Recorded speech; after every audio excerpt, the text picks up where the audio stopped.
In the space of 6 years, Adolf Hitler had managed to crush all opposition, give himself full powers, annex Austria, and dismantle Czechoslovakia.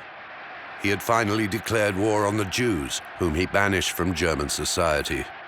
A year earlier, he had invaded Poland, which he divided up with Russia. Hundreds of thousands of Jews were locked in the ghettos. In the spring of 1940, after attacking Norway and Denmark, he was preparing to invade France. Ihr musstet als Partei in der Minorität.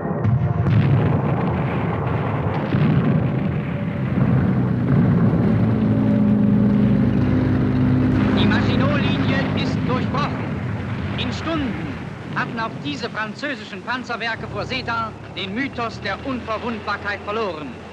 Das deutsche Schwert hat hier ein neues Blatt Geschichte geschrieben. Aus dem verheißenen Siegeszug ist inzwischen ein Elendsmarsch geworden. Auch hier wieder die Kulturträger der Grande Nation.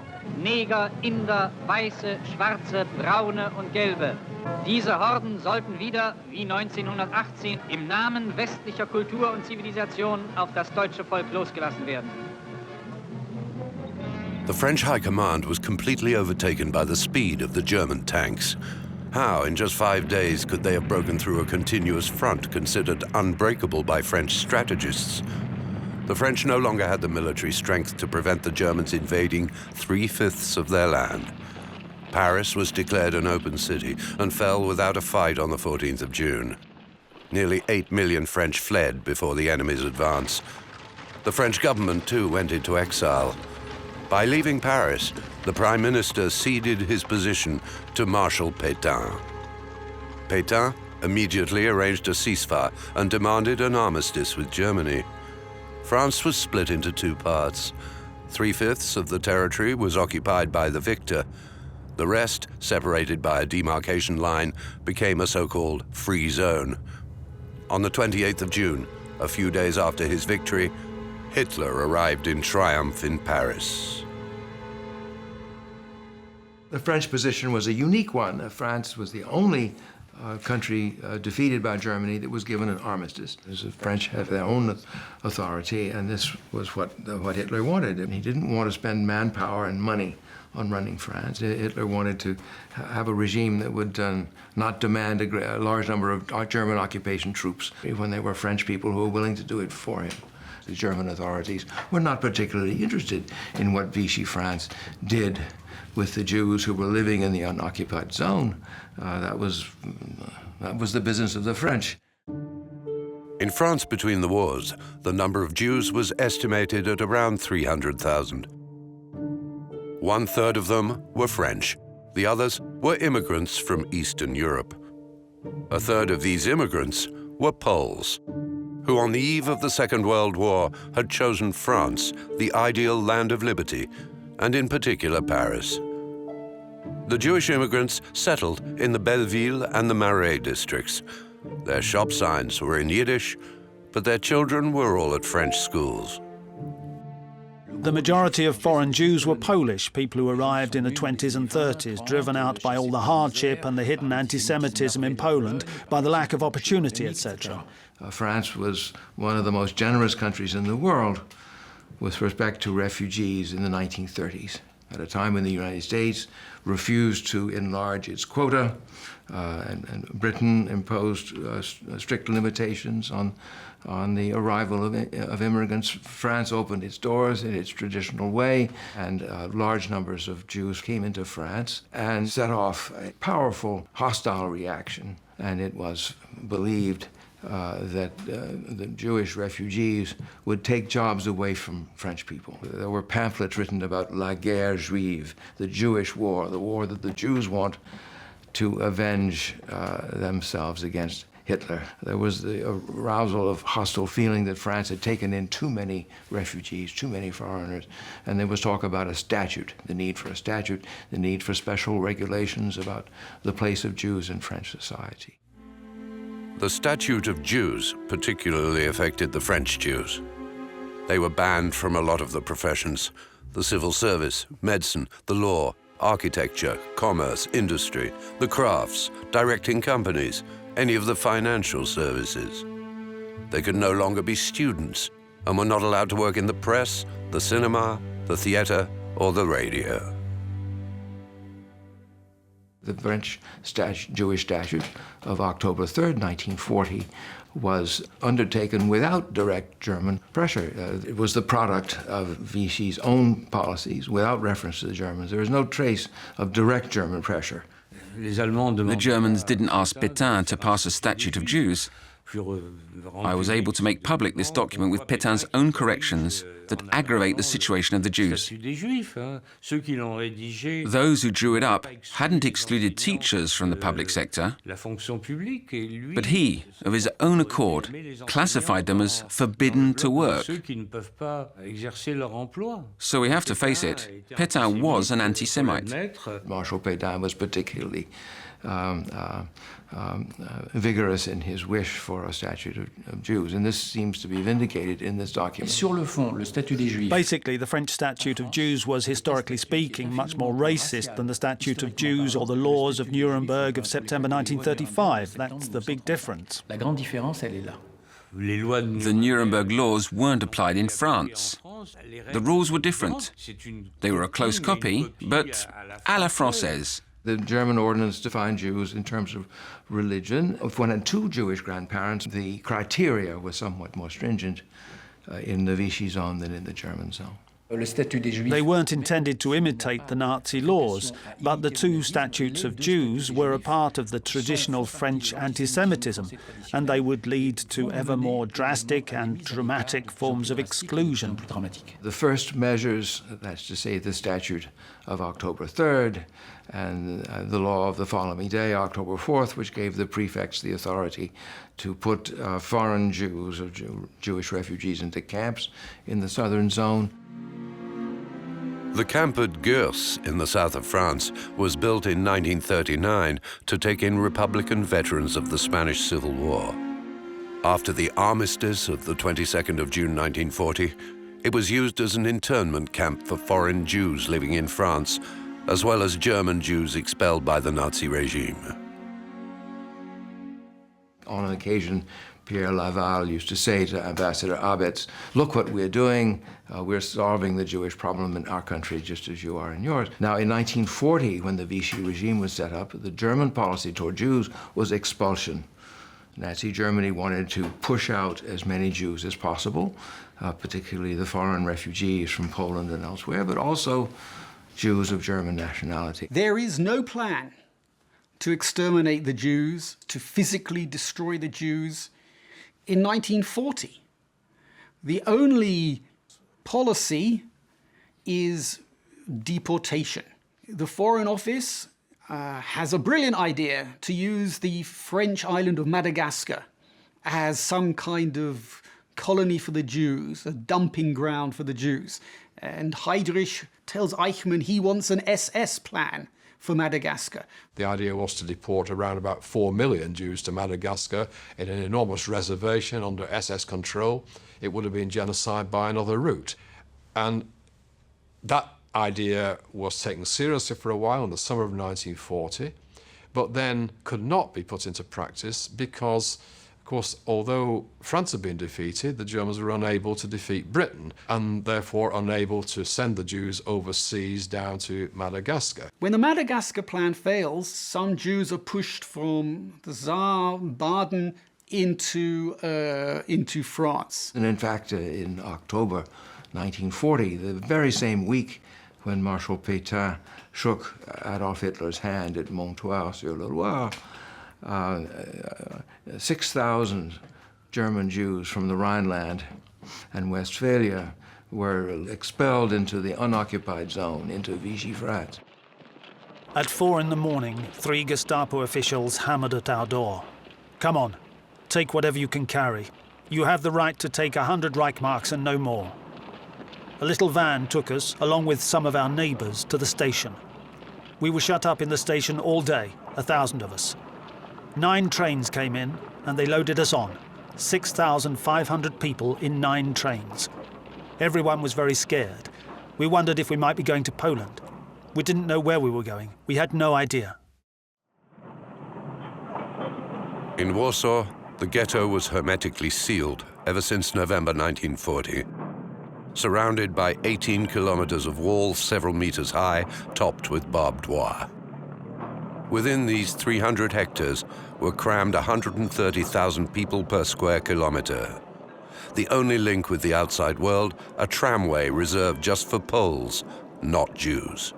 The effect of pushing Jews together in these cities like Warsaw and Łódź, is catastrophic. Overcrowding, bad housing, bad sanitation, malnutrition. Add to that 100,000 people who'd come in from elsewhere, and you had overcrowding and dreadful living conditions. People thrown out of their villages couldn't work and couldn't make a living.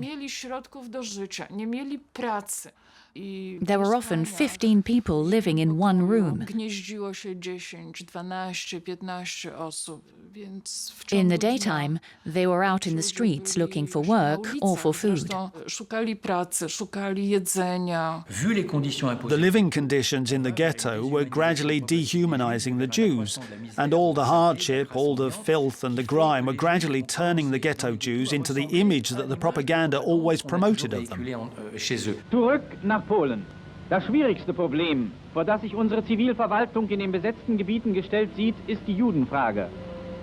Dieses ostjüdische Untermenschentum hat seit jeher Westeuropa das internationale Verbrechergesindel geliefert. The absolute cynicism of this footage was that it obviously set out to portray the caricatures of Nazi anti-Semitism and to exploit all those consequences of the politics of ghettoization and attribute them to a sort of degeneration of the Jewish race.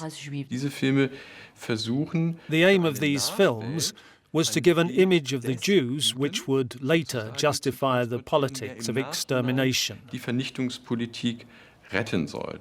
The Germans believed in the power of film. Hitler, he understood the power of propaganda. He had a masterful minister of propaganda, Joseph Goebbels, and periodically the Nazis made major films of propaganda. The exclusively anti-Semitic films were produced in the 40s, right after the outbreak of war.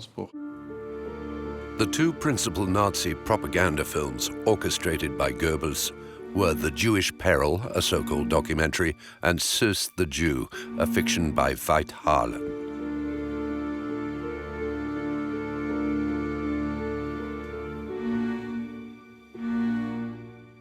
Veit Harlan was known for historical pageants and big screen spectacles, and for the seductive power of his actors. He appealed to the public by his use of big stars and all the resources of historical drama. He made melodramas that were a real cinematic adventure for audiences. It showed how an Aryan community, hitherto protected by keeping out the Jews, is perverted and destroyed from the inside by the Jewish virus, which was precisely the Nazi message. Ich sag, was sind die feine goldische Pinkel bei uns in Oppenheimer? Meinst du Geld? Nun nicht.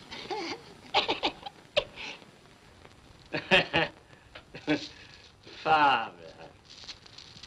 Wunderbar.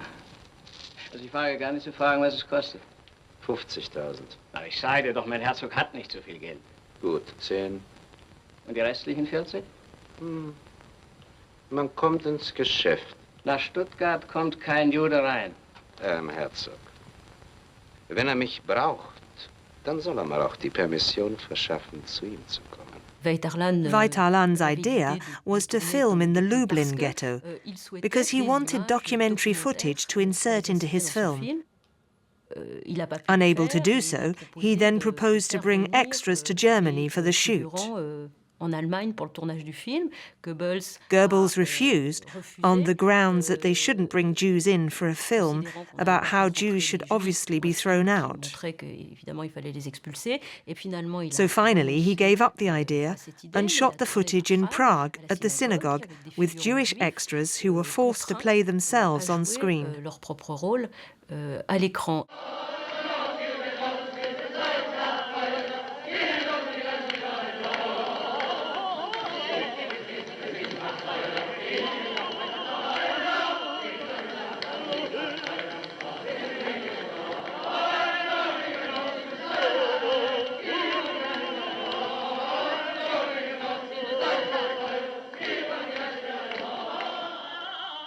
The anti-Semitic message of this film was obvious to everyone.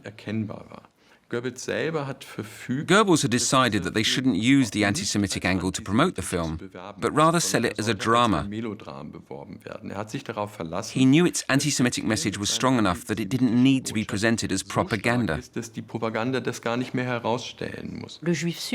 the Jew was a huge success, whereas Der ewige Jude, the Eternal Jew, was a flop.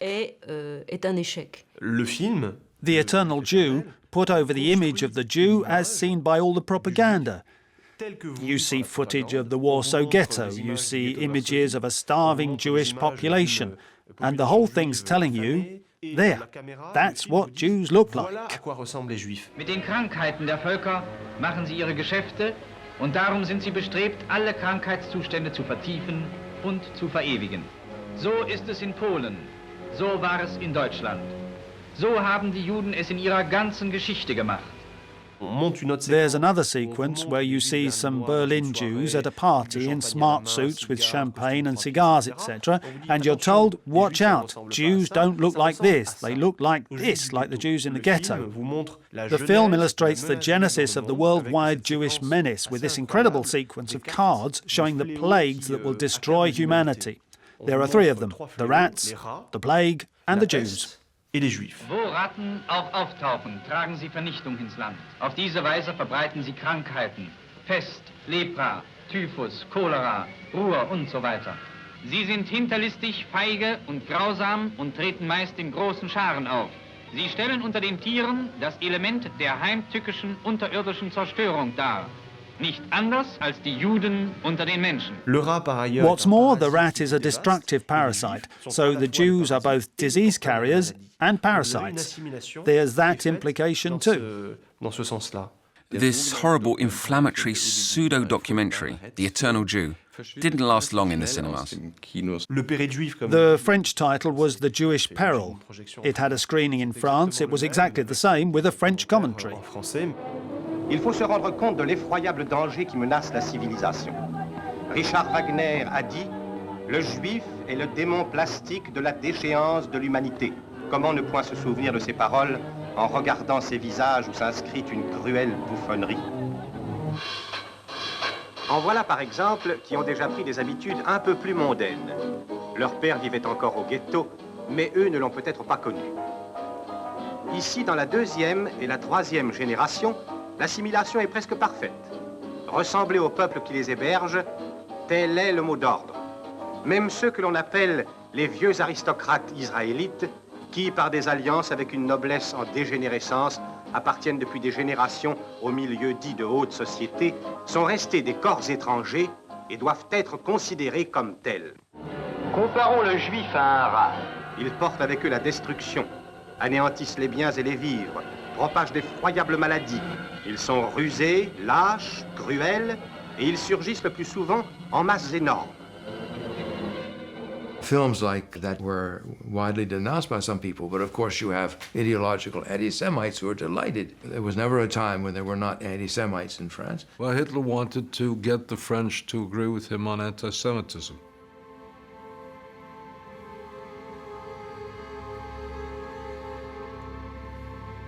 After the fall of France, towards the end of 1940, the beginning of 1941, when Hitler decides that his next move will be against the Soviet Union, the answer, where will the Jews go, is answered.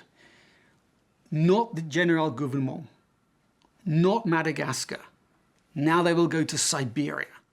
After Moscow is captured, after the Bolsheviks are defeated, the Jews of all of Europe will be sent to the east, will be pushed across the Urals, and they can rot, they can die, they can do anything, but they will be outside of the German sphere of influence. They will be away from the Aryan people, the German people, the Volk. It was an important turning point in anti-Jewish politics, because for Germany, this war wasn't just about strategic objectives. It was, above all, an ideological war, in the full sense of the term. For Hitler, it was a life or death struggle. Heydrich calls together all the heads of department, all of the officers of the head office of the SS, and he says in very broad, in very general terms, I have a special mission for you. It's going to be hard work. I can't say too much about it, but I want volunteers who are going to go with our forces into Russia to do special tasks. The decision-making process that begins with the preparation for the invasion of the Soviet Union and ends in the summer of 1941 that seals the fate of Soviet Jewry. The campaign that got underway on the 22nd of June 1941 was a campaign like no other. It was full-out racial war. The whole of the Nazi state and the Nazi army were preparing for this war.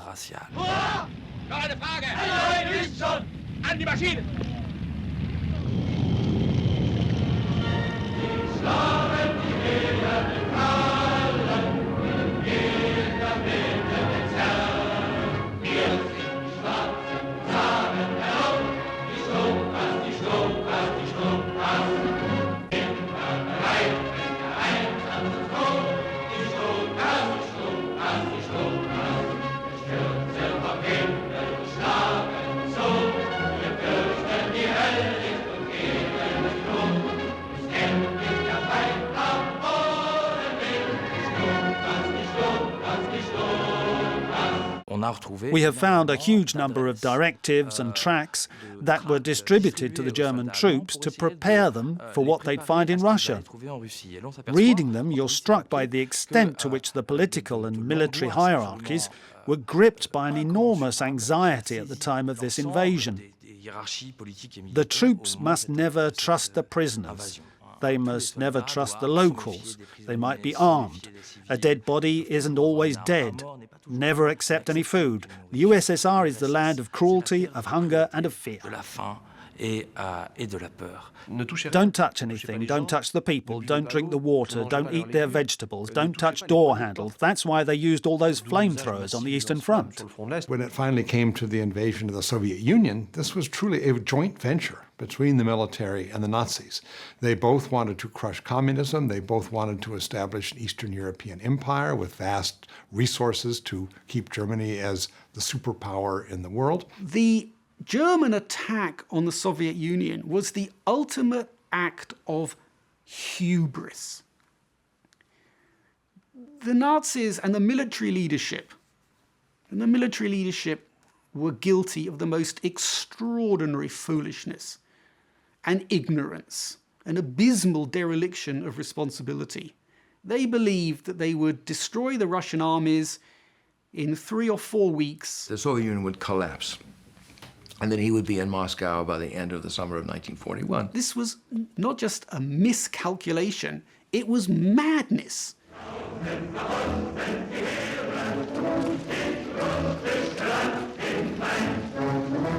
The attack on the Soviet Union was a complete surprise. The front would stretch over 3,000 kilometers.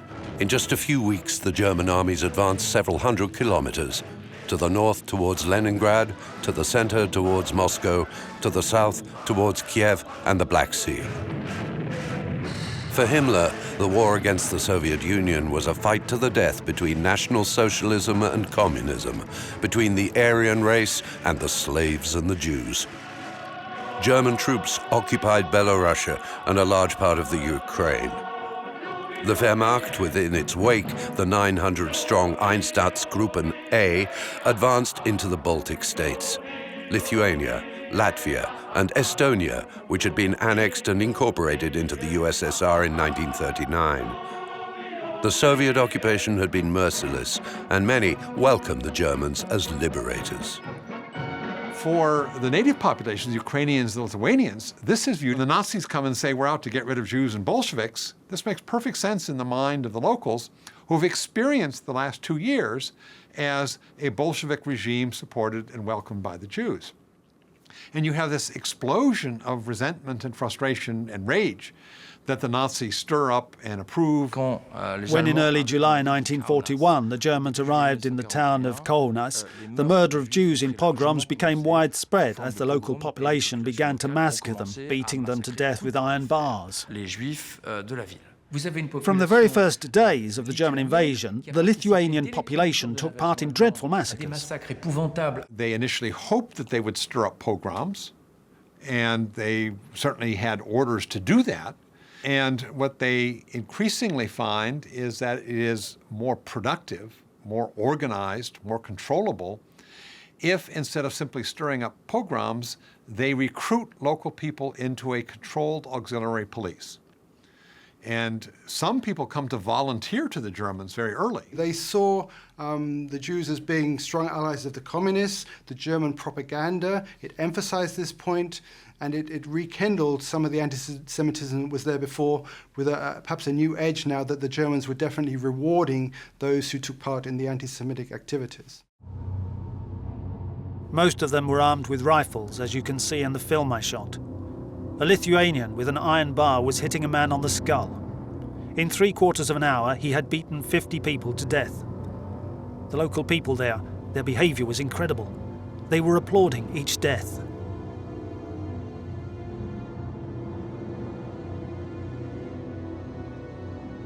The ones who were pulling the strings in the shadow of Bolshevism were the Jews. So, with this argument, the Jews now found themselves, in the Nazis' mind, right in the firing line and a principal target.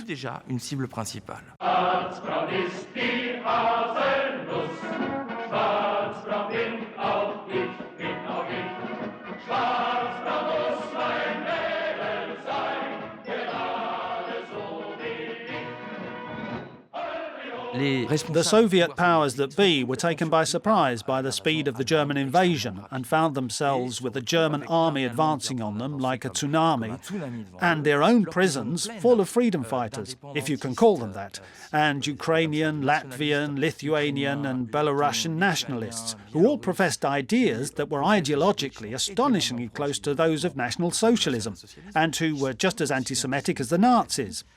And they didn't know what to do with these prisoners. The only solution was obviously to execute them.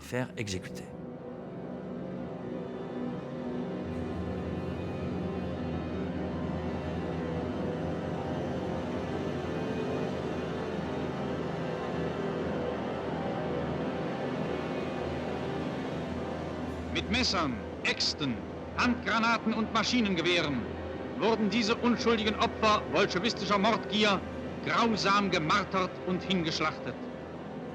The first thing the Nazis would find was great mounds of the corpses of Ukrainian nationalists, with always one or two survivors left there to tell them it was the Jews who did it. So these Einsatzgruppen men, who, like everyone in the Wehrmacht, had been told they were going into an incredibly cruel country of violence and anguish, the first violence they would experience wasn't shooting people themselves, but the violence of others.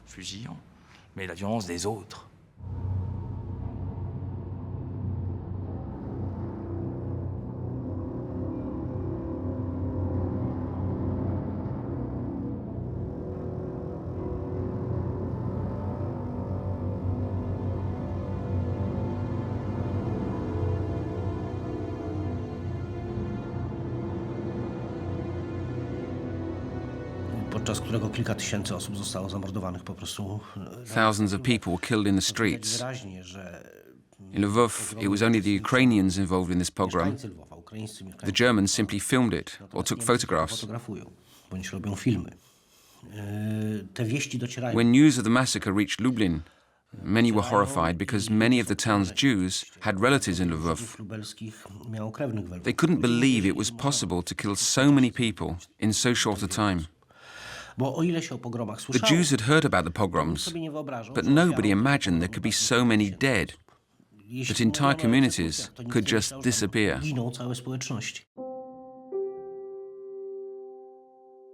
The civil and military authorities organized the total economic exploitation of the occupied territories. During the first weeks of the invasion, This consisted of the deportation to Germany of forced labor of workers from the East, over 4 million of them.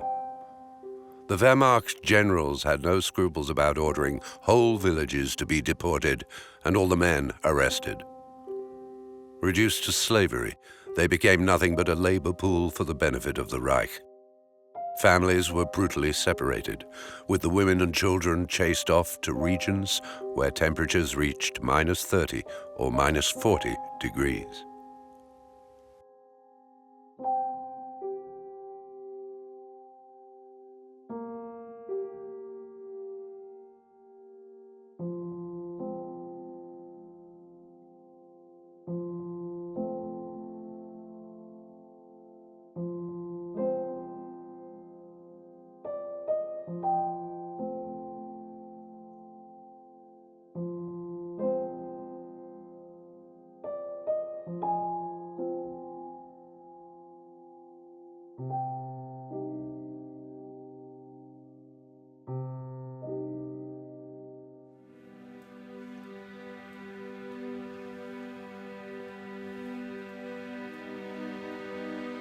In the Soviet Union, from the very start, the Wehrmacht were pillaging all around them. Thousands of villages were entirely stripped of all their food supplies. Hitler's instructions were very clear. They should let the whole population die of hunger. We shall take everything of use to us. Goering was no less frank. I intend to loot and pillage effectively. Tens of thousands of Russians shall die of hunger, and perhaps it is better so, since certain nations must be decimated. The Wehrmacht systematically devastated all the villages it passed through, leaving men, women, and children destitute, condemned to starvation. The Nazi hierarchy decided that the Eastern Army that was invading Russia would not get any supplies from Germany. It was supposed to feed itself from the land.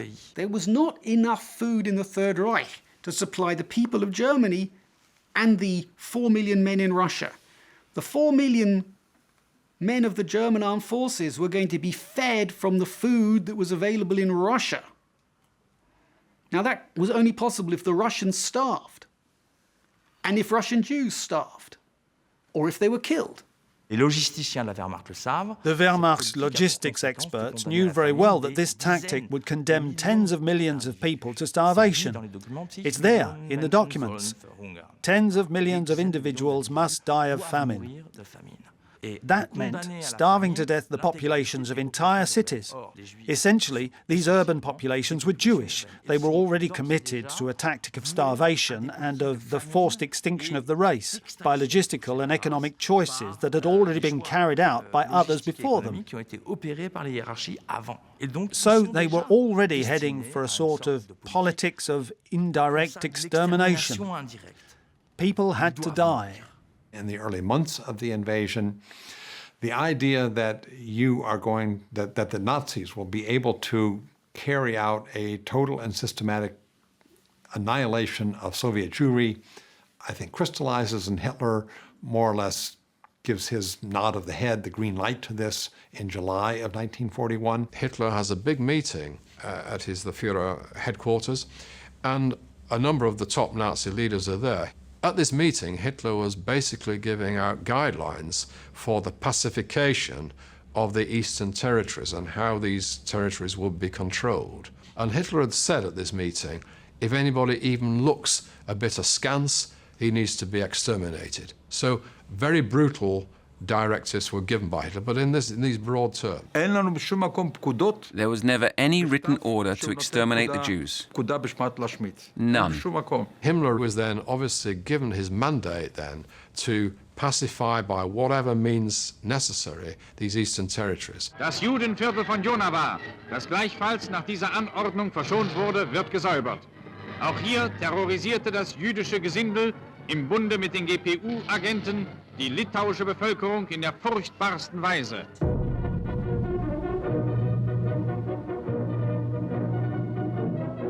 Die jüdische Bevölkerung Baltis wird in Sammellager gebracht. Das sind jene Ostjudentypen, die besonders nach dem Weltkriege die Großstädte Mittel- und Westeuropas überschwemmten wo sie als Parasiten ihre Gastvölker zersetzten und tausendjährige Kulturen zu vernichten drohten. Wo sie auch auftauchten, brachten sie Verbrechen, Korruption und Chaos. For Hitler, it must have been an apocalyptic war, not only with the aim of conquering territories, but above all, of crushing the main enemy, those propagators of Jewish thinking, the Jewish Bolsheviks. By destroying what he called Jewish Bolshevism, you would at the same time acquire living space, Lebensraum. So the attack on the Soviet Union was meant the destruction of the Jews as well as it did securing Germany's future. So in this way, the removal of the Jews and the destruction of the Jews is absolutely central to the war itself. Himmler and the SS and the army negotiate agreement.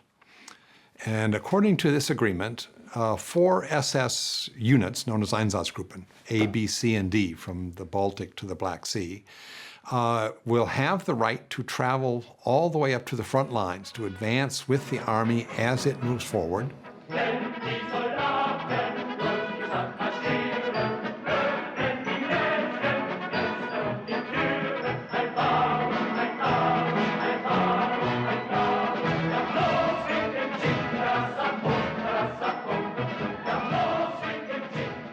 They will receive their logistical support from the military.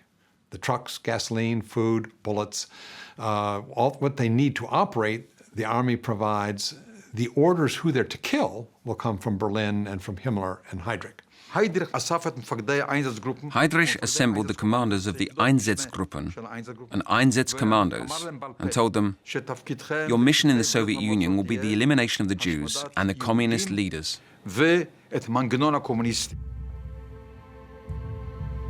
Above all, carrying out this operation was not easy to organize. Rounding up the Jews, finding suitable places to dig the necessary mass graves, and getting them to the killing grounds. "We've held on to a few Jews," one report said. "We'll still need them till the end of winter."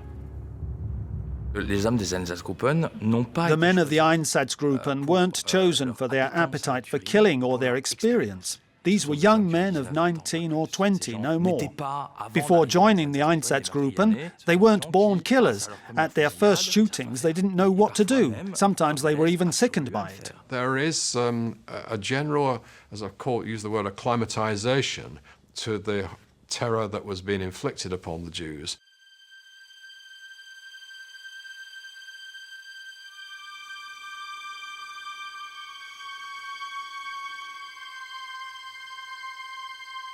In the first towns, the Einsatzgruppen would kill a dozen or more people. 1 week later, it was 60 or 70. A week after that, 130 or 140. The Einsatzgruppen shot them by the hundreds.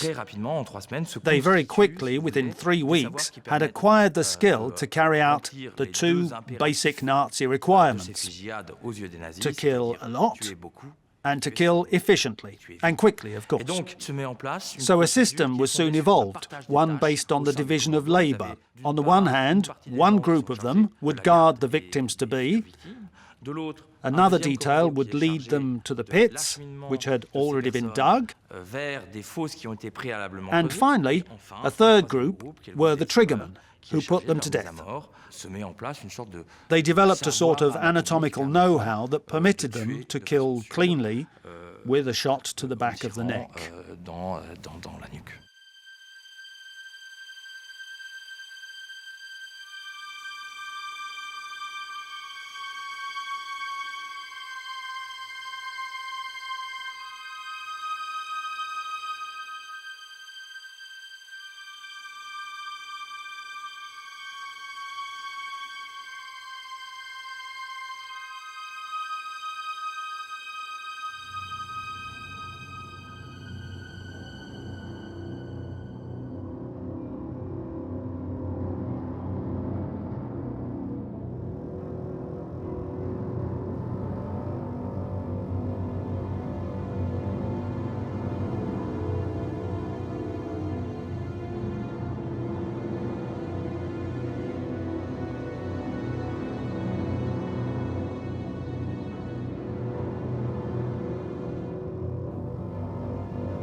These Einsatzgruppen units were all quite small.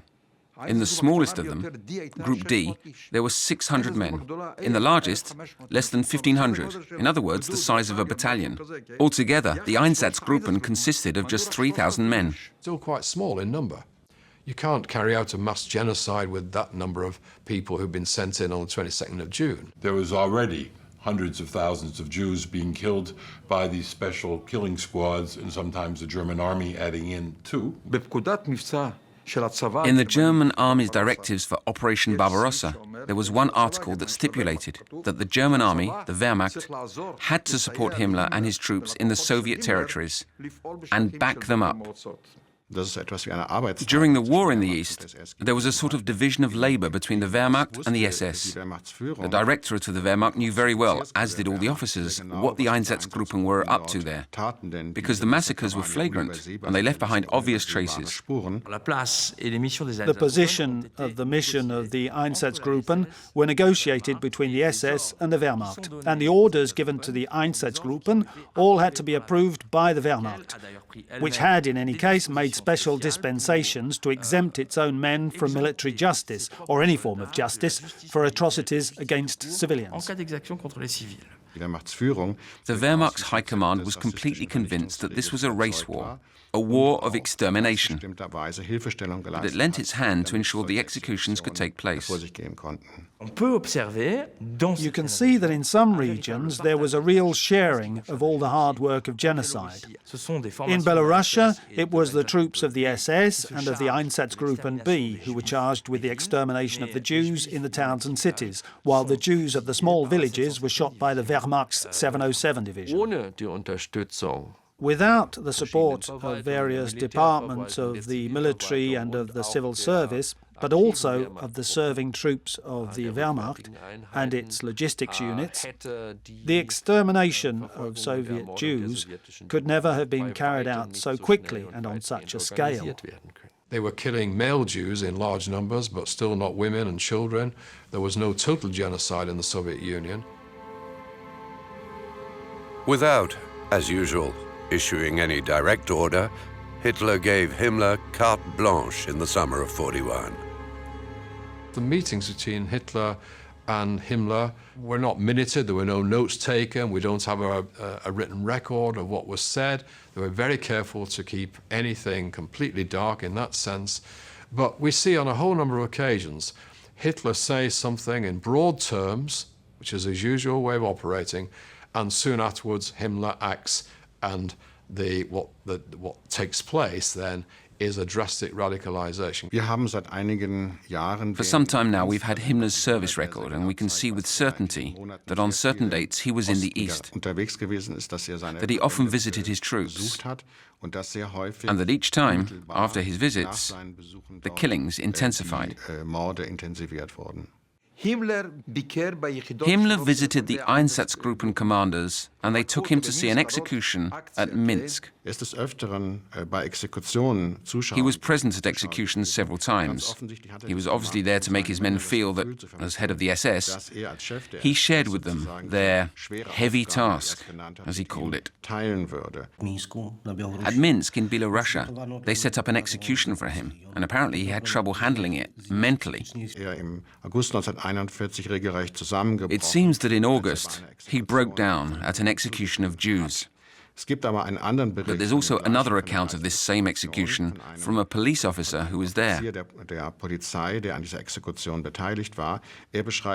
writes that Himmler, his face frozen, marched up to the pit and, pointing into it, coldly ordered the officer to finish off the victims who were still alive. It's curious, though, that we still believe Himmler felt unwell and tried to avoid the shootings, since it was at the very time he was present, the 16th of August 1941 in Minsk, that he ordered his men to include the women and children, which resulted in his men establishing the most transgressive practices.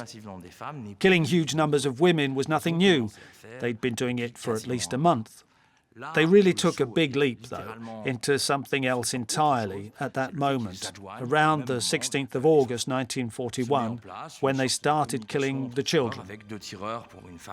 A kind of communication evolved between the trigger pullers, with two of them for each mother and child, one aiming at the child, the other the woman. They'd separate the mother and child and take one each. That's when, with the children, it turned into pure genocide.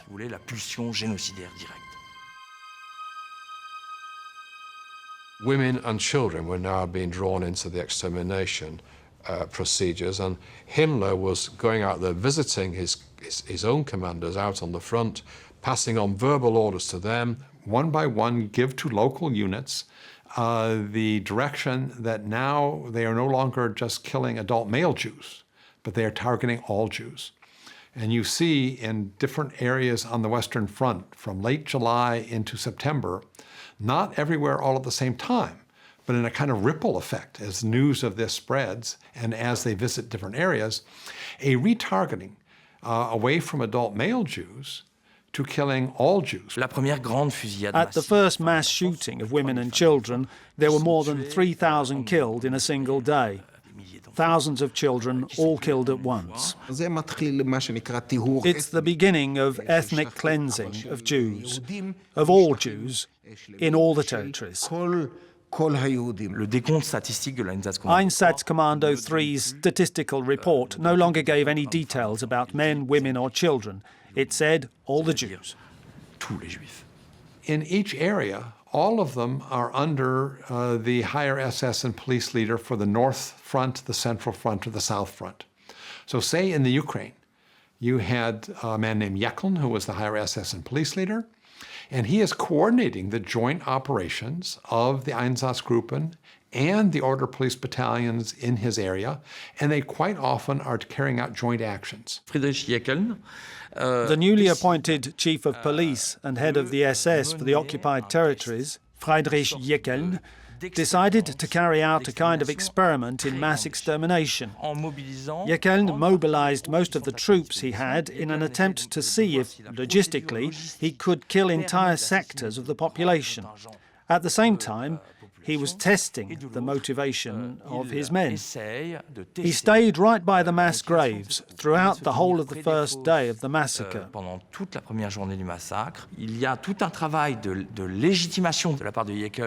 His rambling justifications of these mass killings continued at the scene during the slaughter and throughout the dinner to which the 600 or 700 trigger pullers were invited as honoured guests. D'un dîner réunissant les quelques 600 ou 700 personnes des formations concernées. Et c'est ainsi, si vous voulez, que... And that's how, on the first day, this bunch of murderers very likely executed almost 15,000 people. Exécuté pratiquement 15,000 personnes. And then the 8,000 survivors had to sleep among the carnage, to be executed themselves the next day. To make Germany strong and great again, you can't afford to be compassionate. That is the mentality of the Einsatzgruppen working with Himmler and Heydrich. And I think this helps to explain why they don't have much of a problem with mass murder on a vast scale. That was when the extermination became general. At Vilnius, at Babi Yar, they began the total extermination of the Jews. Men, women, children, it didn't matter. A poster on the wall. Jews of Kiev and its region, on the 29th of September, you will assemble with your personal effects, money, papers, and warm clothing by the Jewish cemetery. Any absentee will be punished by death. At dawn, Jews from all over Kiev started walking to the cemetery. Many of them were expecting to be shipped to the provinces. Some families had baked bread for the journey. Others had rented carts. People were dragging parcels and suitcases. The whole city was silent. In the distance, the stripped hills, the sheer ravines. Over 33,000 Jews, men, women, and children murdered in 2 days by the Einsatzgruppen on 29-30 September 1941, which was the Jewish high holidays, in a little ravine, a place called Babi Yar. I had to go right down into those gorges with my comrades. The shooters had been in 3 groups of about 12 men. The Jews were all put together in front of the firing squad, and the ones behind had to lie down on the bodies of the ones who'd just been shot. The soldiers stood behind them and killed them with a bullet in the back of the neck. I remember they were just overcome with horror when they got to the edge of the pit and saw all the bodies. A lot of them started screaming. This was such a huge event. So many German military personnel, Wehrmacht, Luftwaffe, service personnel were involved, were around this, saw it, heard about it, who then went home on leave or wrote about it home, that this event became very widely known. Bit by bit, the news got through to the Americans, to London, and of course to Moscow. All of Europe hears about a huge massacre like the one at Babi Yar. An Israeli newspaper ran an article. 33,000 people killed in just a few days at Babi Yar. The next day, everyone was outraged. Are they crazy, this paper? What are they on about? 33,000 in a few days? That's practically impossible. So the paper put out a communiqué. We apologize. We made a mistake and added a 0. In fact, there were 3,300 victims. A few days later, at the end of an article on the Holocaust, the paper wrote, "The reader is responsible for reading. If you wish to read this, it is your own responsibility."